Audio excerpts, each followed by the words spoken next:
안녕하세요. 정신분석의 뜰입니다. 컨버그의 인격장애와 성도착에서의 공격성 살펴보고 있습니다. 오늘은 15장입니다. 경계선 인격과 성도착에 대해서 한번 살펴보도록 하겠습니다. 자, 컨버그가 이 책을 통해서 계속 말하고 있는 건 뭐냐면 전 언어기 때 해결되지 못한 공격성이 우리의 인격 구조를 병들게 만든다. 이렇게 얘기하고 있지 않습니까? 그러니까 경계선 성격 구조를 가진 사람들로 만들 수가 있죠. 근데 거기에 더해서 이 해결되지 못한 공격성이 우리의 성 문제에게까지도 영향을 끼쳐서 성도착 환자를 만든다고 이렇게 얘기를 하고 있습니다. 자, 컨버그가 임상 현장을 이렇게 살펴보니까 내담하는 내담자들에게서 성적인 환상, 좀 병리적인 도착적인 성적인 환상을 이렇게 볼 수 있게 됐는데 요게 경계선 성격 구조를 가진 사람들에게도 나오고요. 성도착 환자들에게서도 나오고요. 재밌는 것은 일반적인 남녀 간, 커플 간의 사랑 속에서도 병리가 없는 그런 사람들 속에서도 이 성도착 환상들이 나오는 것을 볼 수가 있었습니다. 그래서 이 공격성과 성도착이라는 문제, 이 문제에 대해서 이렇게 컨버그가 한번 이렇게 연구를 해봤는데 그 내용에 대한 것들을 이 15장에서 얘기를 하고 있습니다. 그 부분에 대해서 한번 살펴보도록 하겠습니다. 그러면 먼저 일반적으로 경계선 환자에 대해서 한번 살펴보면, 자, 이분들은 심하게 병리적인 전성기적 공격성을 갖고 있죠. 구강기 때 엄청난 해결되지 않은 그런 공격성을 가지고 있습니다. 자, 이 구강기적 공격성이 어린 시절에 부모 이미지에게 투사되어지죠. 자기 안에 있는 이 해결되지 못한 공격성이 엄마 아버지 이미지에 이렇게 투사된다는 얘기입니다. 자, 이러한 공격성은 초기 부모 이미지, 특히 어머니에 대한 편집증적인 왜곡을 발생시키죠. 구강기라는 것은 아주 어린 애기지 않습니까? 자기의 좌절된 감정들을 해소할 만한, 해결할 만한 인지적인 능력, 자아 능력이 없어요. 그래서 환상들을 만들어서 그 고통스러운 감정들을 다루기 시작을 하는데, 자, 인지적인 그런 성장이 이루어지지 않은 상태이기 때문에 전후 좌우를 논리적으로 판단할 만한 능력이 없습니다. 그래서 이 아이들은 그 불편한 감정들을 엄마의 아버지에게 투사하고 그걸 왜곡시켜버리죠. 이미지들을. 이런 왜곡을 발생시키기 때문에 성격 구조가 병리적으로 비틀어지지 않습니까? 힘들다는 얘기거든요. 자, 이때 아이들은요, 주로 구강가학적이고 학문가학적인 충동, 굉장히 가학성이 강한 충동들이거든요. 이거를 투사하기 때문에 어머니를 잠재적으로 위험한 대상으로 경험하게 됩니다. 자, 이렇게 경험하게 되면 이제 아이들 보통 놀이 속에 이런 게 많이 나오거든요. 상어 많이 나오고 귀신 나오고 유령 나오고 공룡 나와서 잡아먹는 환상들, 구강가학적인 환상들로 이렇게 아이들이 이렇게 표현을 하거든요. 자, 아이는 환상 속에서 어머니와 아버지를 또 하나의 단일체로 경험을 합니다. 분리되어 있는 존재로 경험하지 않습니다. 단일체로 경험하기 때문에 여기도 문제를 발생시킵니다. 자, 엄마에 대한 증오와 공격성을 아버지에게 전치시키면서 위험한 아버지 어머니 이미지를 형성하게 됩니다. 요게 자리 잡고 있으면 제대로 된 오이디푸스를 문제를 해결할 수가 없는 겁니다. 아버지가 너무 무서운 아버지가 돼서 거세 불안에 떨게 되겠죠. 자, 이런 아버지 이미지마저도 이렇게 오염시켜 버리게 됩니다. 자, 나중에 이 사람들은 그래서 엄마 아버지 관계라는 건 서로 좋은 관계일 때는 서로 사랑하는 사람들이지 않습니까? 좋은 엄마 아버지가 서로 성적인 친밀함을 나누면서 좋은 관계를 유지하는 건데, 자, 이 아이들은 너무 가학적인 이미지로 자기의 환상들이 오염되어져 있기 때문에 모든 성적인 관계, 친밀한 관계는 위험하며 공격성에 물들어 있다고 아이들이 그렇게 생각을 하게 됩니다.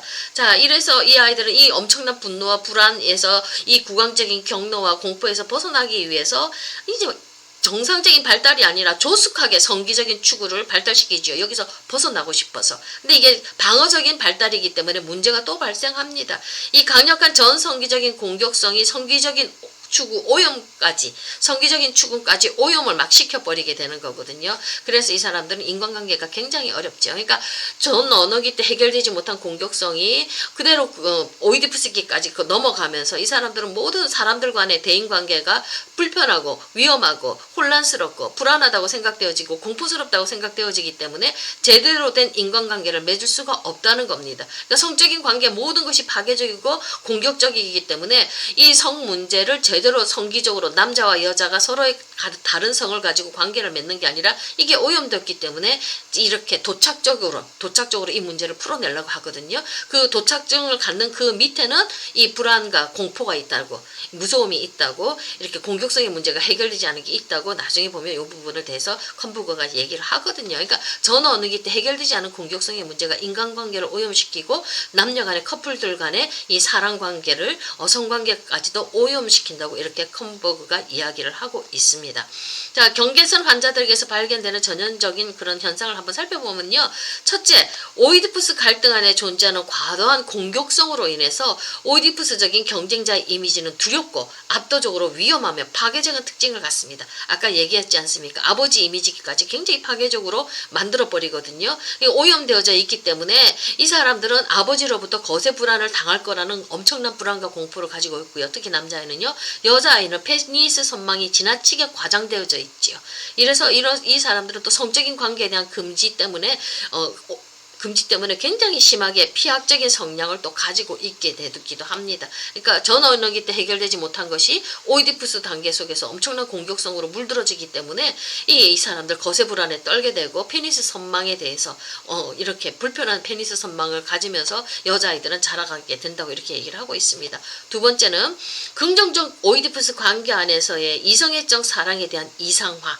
자, 오이디푸스를 그나마도 잘 건넌 사람들은요, 이 사람들은 이성애적인 사랑, 그 파트너에 대해서 어떤 이상화를 막 발달시키기 시작합니다. 반대로 부정적인 오이디푸스 관계 안에서는 오이디푸스가 조금 잘못되어졌어요. 그럴 때는 동성애에 대한 사랑을 이상화시킬 거예요. 동성애에 대한 사랑을 만들어 나가는데 이 부분도 다음 장에 가면 조금 설명을 하고 있거든요.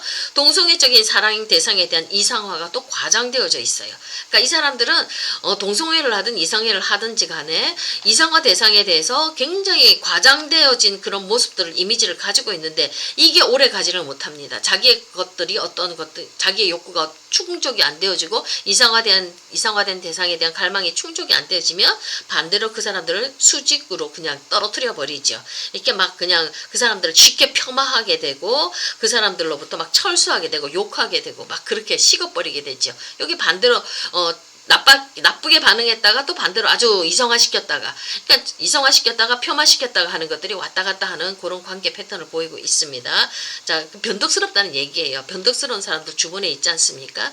그러니까 자기의 그 이해관계에 따라서 굉장히 변덕스러움이 왔다 갔다 하는 그런 관계를 보이고 있습니다. 자, 세 번째는요.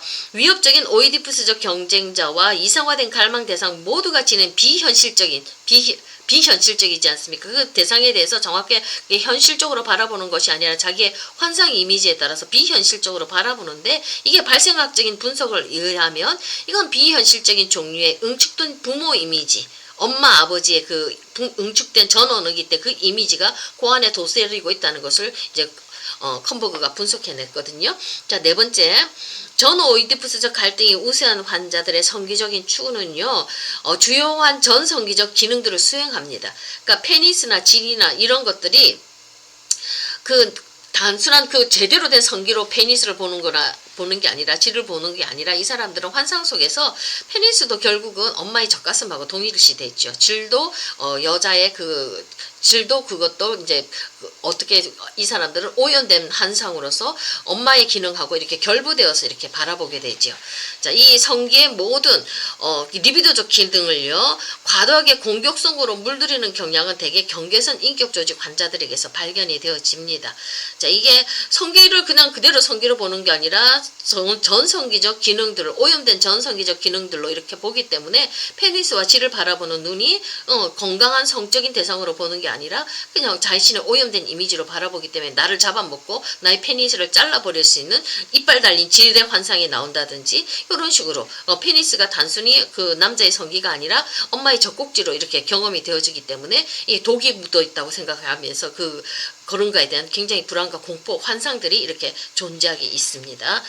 자, 다섯 번째, 이 환자들은 전형적으로 전 오이디푸스적 갈등 및 관계를 너무 이른 시기에 오이디푸스적인 것으로 바꾸는 경향이 있습니다. 제대로 된 경험하면서 제대로 이렇게 발달 단계를 밟아가는 게 아니라 너무 무섭기 때문에 빨리 전성기에서 벗어나기 위해서 오이디푸스 갈등으로 넘어간 거니까 이것으로 넘어간 게 아니죠. 그래서 문제가 있다는 겁니다. 자, 이는 본능적 발달을 방어적으로 진행하는 것으로서 임상적으로는 초기의 전이를 이제 오이디푸스화하는 모습으로 나타나기도 합니다. 자, 구강 공격적인 갈등이 어머니에게서 아버지에게로 옮겨가면서 남아에게는 거세 불안이 이렇게 막 강해하고요.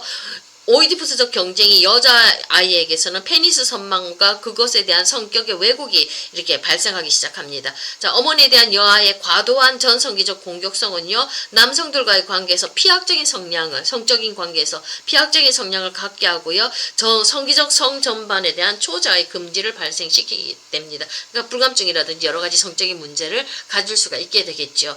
자, 이렇게 해결되지 않은 이 공격성의 문제가 성적인 문제까지도 이렇게 오염시키게 되고 여러 가지 갖가지 성도착의 문제를 발생시킨다고 이렇게 얘기를 하고 있는데 그 역동에 대한 자세한 이야기는 다음 주에 한번 해보도록 하겠습니다. 오늘은 여기까지 하겠습니다. 감사합니다.